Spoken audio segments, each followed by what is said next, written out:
আমি আমার পোলারে দিনই শিক্ষা দেই নাই। আমি আমার পোলারে বড় করণের লাইগা খালি পড়ালেখাই করাইছি, দিনই শিক্ষা দেই নাই, আখলাকের শিক্ষা দেই নাই। 10-12টা কোচিং করাইছি, টিচার রেখা পড়াইছি, স্কুলে নিছি, মাদ্রাসায় নেই নাই, কোরআনের শিক্ষা তারে দেই নাই। এর লিগেই আমার কপালে এই পরিণাম, আজকে বৃদ্ধাশ্রমের লিগেই আমার কপালে জুটছে। যদি আল্লাহর শিক্ষা দিতাম তাইলে তাইলে আজকে আমার এই অবস্থা হইতো না।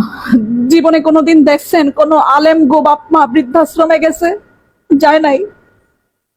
কোন আলেমের বাপ মা বৃদ্ধাশ্রমে যায় না।